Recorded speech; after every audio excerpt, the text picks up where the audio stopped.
মাননীয় স্পিকার, অনেক কার্ডই তো দিচ্ছে সরকার। ভ্যাট মৌকুফের একটা কার্ড যদি গরিবদের জন্য দিত, গরিবদের অনেক উপকার হতো। মাননীয় স্পিকার, এই বাজেট দেওয়ার 2 দিন আগে একটি হাসপাতালের লাইসেন্স বাতিল করা হয়েছে, 8 দিন হসপিটাল। সেখানে গরিব মানুষদেরকে মাত্র 250 টাকায় কিডনি ডায়ালিসিস করতে দেয়া হতো।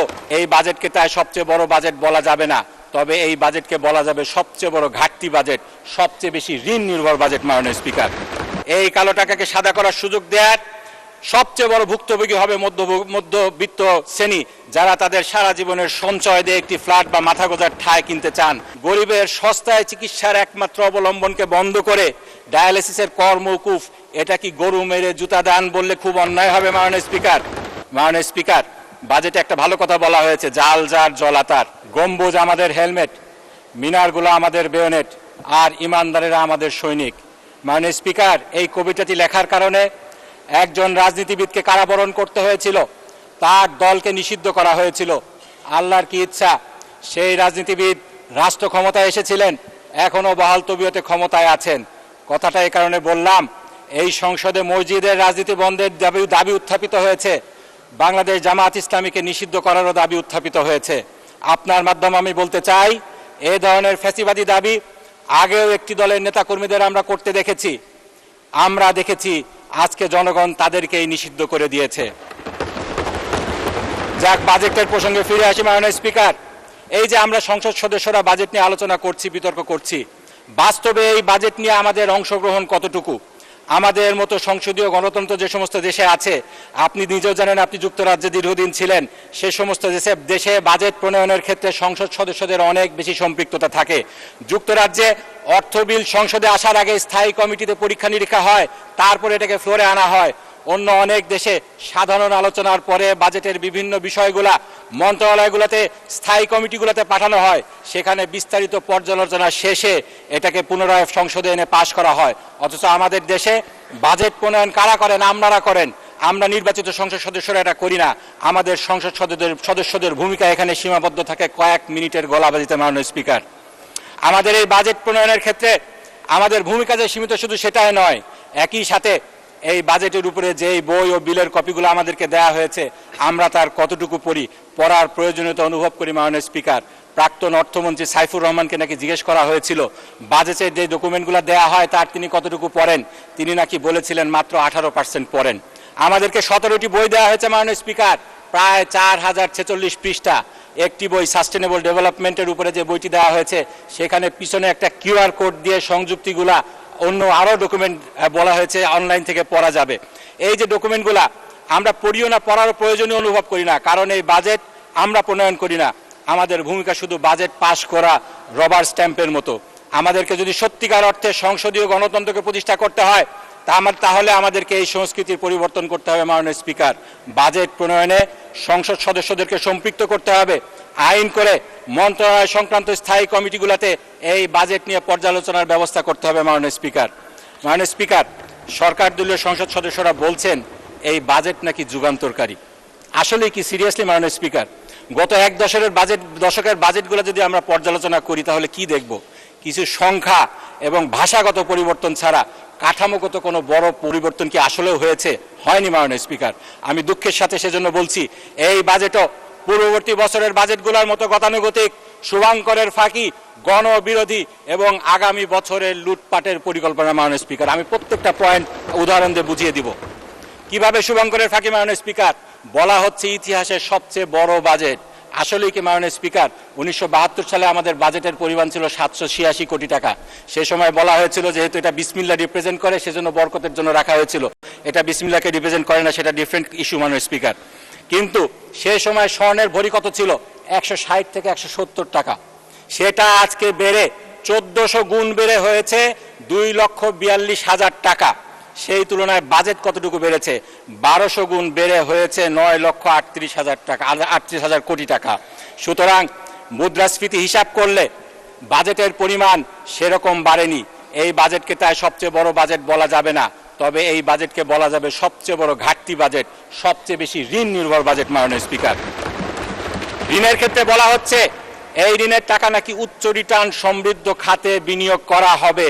এটা নাকি লোন ঝুঁকি হ্রাসের একটা কৌশল। মাননীয় স্পিকার, অর্ধেকের বেশি অর্থাৎ 1,12,000 কোটি টাকা লোন নেওয়া হবে দেশীয় ব্যাংক থেকে। এই দেশীয় ব্যাংকগুলোর অবস্থা কি মাননীয় স্পিকার? আজকেও রিপোর্ট বেরিয়েছে, টাকা ছাপিয়ে ফের ধার দিচ্ছে কেন্দ্রীয় ব্যাংক। এক ইসলামী ব্যাংকে, যেই ব্যাংকে সরকার হাত দেওয়ার পরে জনগণ 4,000 কোটি টাকা উইথড্র করে নিয়েছে 7 দিনে, সেই ব্যাংকে 9,000 কোটি টাকা লোন দেওয়া হয়েছে। সেখান থেকে আপনারা কিভাবে 1,12,000 কোটি টাকা লোন নেবেন, নিয়ে দেশের অর্থনীতির কীরকম 12টা বাজাবেন, সেটাকে কিভাবে মেকআপ করা হবে, সেরকম কোনো কৌশল আমরা এই বাজেট বক্তৃতায় দেখিনি। মাননীয় স্পিকার, দেশের ভিতর থেকে আপনারা যখন লোন নেবেন তখন 12% সুদ দিতে হবে। এই সুদ কিভাবে আপনারা কোন উচ্চ রিটার্ন সমৃদ্ধ খাতে বিনিয়োগ করে রিটার্ন আনবেন সেটার ব্যাপারেও বাজেটে বলা হয়নি। মাননীয় স্পিকার, বিদেশ থেকে কম সুদে লোন পাওয়া যায়, এটা ঠিক। সরকার প্রায় লক্ষাধিক টাকার লোন বিদেশ থেকে আনবেন বলেছেন। সেক্ষেত্রে কার কাছ থেকে আনবেন, তারা কি শর্ত দিবে, সেগুলা কিভাবে ডিল করা হবে, সেই কৌশল বাজেটের কোনো ডকুমেন্টেশনে দেখলাম না। মাননীয় স্পিকার, লোন দেয় বিশ্বব্যাংক, লোন দেয় IMF, কিন্তু তাদের শর্তগুলো মানলে সরকার কি জ্বালানি খাতে ভর্তুকি দিতে পারবে? সরকার কি কৃষি খাতে ভর্তুকি দিতে পারবে? মুদ্রাস্ফীতির উপর নিয়ন্ত্রণ করতে পারবে? পারবে না মাননীয় স্পিকার। এই কারণে এই বাজেট শুধু শুভঙ্করের ফাঁকি নয়, এই বাজেট অপরিকল্পিত, অস্বচ্ছ এবং বাস্তবায়ন অযোগ্যও বটে। মাননীয় স্পিকার, অর্থমন্ত্রী যখন কর ছাড়ের ব্যাপারে বলছিলেন তখন আমাদের ট্রেজারি বেঞ্চের সদস্যগণ মুহুর্মুহু টেবিল চাপড়ে ছিলেন, কিন্তু যখন ভ্যাটের উপরে আলোচনা করলেন সঙ্গত কারণেই সেই করতালিতে ভাটা পড়ে। কর আছে দুই ধরনের মাননীয় স্পিকার, আপনিও জানেন, প্রত্যক্ষ কর, পরোক্ষ কর। আমাদের 18 কোটি লোকের দেশে প্রত্যক্ষ কর দেন মাত্র 24 লক্ষ মানুষ, কিন্তু পরোক্ষ কর সেই ভ্যাটটা আমাদের আপামর জনসাধারণ দেন। এক্ষেত্রে একজন গরিব মানুষে যেই পরিমাণ ভ্যাট দেন, দরিদ্র মানুষে একই পরিমাণ ভ্যাট দেন। আমাদের দেশের ভিক্ষুকেরা চাল, ডাল, নুন, তেল কিনতে যে পরিমাণ ভ্যাট দেন, একজন কোটিপতিও একই পরিমাণে ভ্যাট দেন। তাহলে এই বাজেট গরিব বান্ধব হলো কিভাবে মাননীয় স্পিকার? আপনারা ভ্যাটের আওতা বাড়িয়েছেন, আপনারা গ্যাস সিলিন্ডার সহ 20টি আইটেমের উপর ভ্যাটের আওতা বাড়িয়েছেন। মাননীয় স্পিকার, অনেক কার্ডই তো দিচ্ছে সরকার। ভ্যাট মৌকুফের একটা কার্ড যদি গরিবদের জন্য দিত, গরিবদের অনেক উপকার হতো মাননীয় স্পিকার। মাননীয় স্পিকার, কেউ কেউ বলছেন এই বাজেটে নাকি কালো টাকা সাদা করার কোনো সুযোগ রাখা হয়নি। কালকেও এটা নিয়ে আলোচনা হয়েছে। আমরা যে বাজেট ডকুমেন্টগুলো পড়ি না পড়েই বক্তৃতা দেই, তার এটা একটা প্রকৃষ্ট উদাহরণ। এই যে বাজেট অর্থ বিলটা দেয়া হয়েছে, এর 124 নম্বর পৃষ্ঠায় 152 নম্বর ধারায় সেই সুযোগ দেয়া হয়েছে আবাসন খাতে কালো টাকাকে সাদা করার। এই কালো টাকাকে সাদা করার সুযোগ দেওয়ার সবচেয়ে বড় ভুক্তভোগী হবে মধ্যবিত্ত শ্রেণী, যারা তাদের সারা জীবনের সঞ্চয় দিয়ে একটি ফ্ল্যাট বা মাথা গোঁজার ঠাঁই কিনতে চান। তাই আমি এই বাজেটকে মধ্যবিত্তের জন্য স্বস্তি নয়, বরং অতিরিক্ত চাপের বাজেট বলে মনে করি। প্যারাডক্সিক্যালি মাননীয় স্পিকার, বাজেটে জনগণের স্বস্তি প্রদানের উদ্দেশ্যে বলা হয়েছে কিডনি ডায়ালিসিস ফিল্টার আমদানিতে 5% অগ্রিম কর মৌকুফ করা হবে। এতে কিডনি ডায়ালিসিসের খরচ 800 টাকার মতো কমে যাবে, মোটামুটি 2000 টাকায় নেমে আসবে। মাননীয় স্পিকার, এই বাজেট দেওয়ার 2 দিন আগে একটি হাসপাতালের লাইসেন্স বাতিল করা হয়েছে, 8 দিন হসপিটাল। সেখানে গরিব মানুষদেরকে মাত্র 250 টাকায় কিডনি ডায়ালিসিস করতে দেয়া হতো। হাসপাতালটি বন্ধ হওয়ার পরে গরিব মানুষ, রিক্সাওয়ালাদের কান্না হাজারি আমরা দেখেছি। মাননীয় স্পিকার, গরিবের সস্তায় চিকিৎসার একমাত্র অবলম্বনকে বন্ধ করে ডায়ালিসিসের কর মৌকুফ, এটা কি গরু মেরে জুতা দান বললে খুব অন্যায় হবে মাননীয় স্পিকার। মাননীয় স্পিকার, এই বাজেটে উন্নয়নের অনেক বড় বরাদ্দ রাখা হয়েছে, কিন্তু প্রশ্ন হলো এই অর্থ কাজে লাগানোর মতো সক্ষমতা আমাদের কতটুকু আছে, সেটা কি যাচাই হয়েছে কিনা, আর কতটুকু লুটপাট হবে। আমরা যারা তৃণমূলে কাজ করি তারা জানি এডিপির বরাদ্দের 50%ও উন্নয়নের কাজে লাগে না। আমাদের সংবিধানে উন্নয়নের বরাদ্দ কিভাবে খরচ হবে সেটার হিসাব সংসদে অ্যাপ্রোপ্রিয়েশন অ্যাকাউন্টের মাধ্যমে দেয়ার বাধ্যবাধকতা রয়েছে। সংবিধানের 90 ধারা, 132 ধারা, সরকারি অর্থ এবং বাজেট ব্যবস্থাপনা আইনের 2009 সালের 17তম ধারায় এই বাধ্যবাধকতা রয়েছে। কিন্তু মাননীয় স্পিকার, এই আইনের ফাঁক গলে এই হিসাব সময় মতো কখনোই দেয়া হয় না। 6 বছর পরে হিসাব দেয়া হয়। আমাদের সামনে 2018 সালের হিসাব রয়েছে, 19, 20, 21, 22, 23, 24, 25 সালে এই বাজেট কিভাবে ব্যবহৃত হয়েছে তার কোনো হিসাব আমাদের সামনে নেই।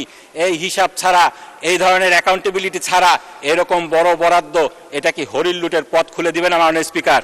মাননীয় স্পিকার, বাজেটে একটা ভালো কথা বলা হয়েছে, জাল যার জলাতার। এই নীতির আওতায় খাল, বিল, জলাশয় জনগণের জন্য উন্মুক্ত করার যে ঘোষণা দেওয়া হয়েছে, আমি তাকে স্বাগত জানাই।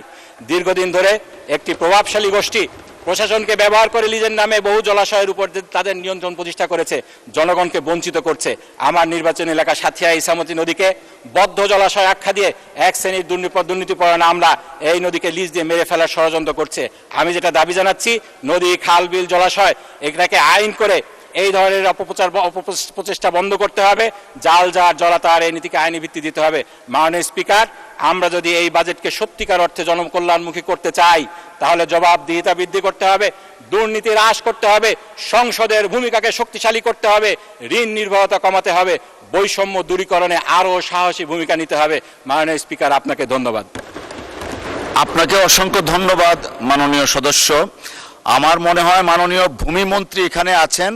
জালজার জলাতার এই বিষয়টা নিয়ে আমরাও অনেক ভাবে ক্ষতিগ্রস্ত হয়েছে। আমাদের কনস্টিটিউয়েন্সিতে এমন দেখেছি যে আইন বিরোধীভাবে নদীকে বদ্ধ জলাশয় দেখিয়ে দিনের পর দিন, বছরের পর বছর লিজ দেয়া হয়েছে।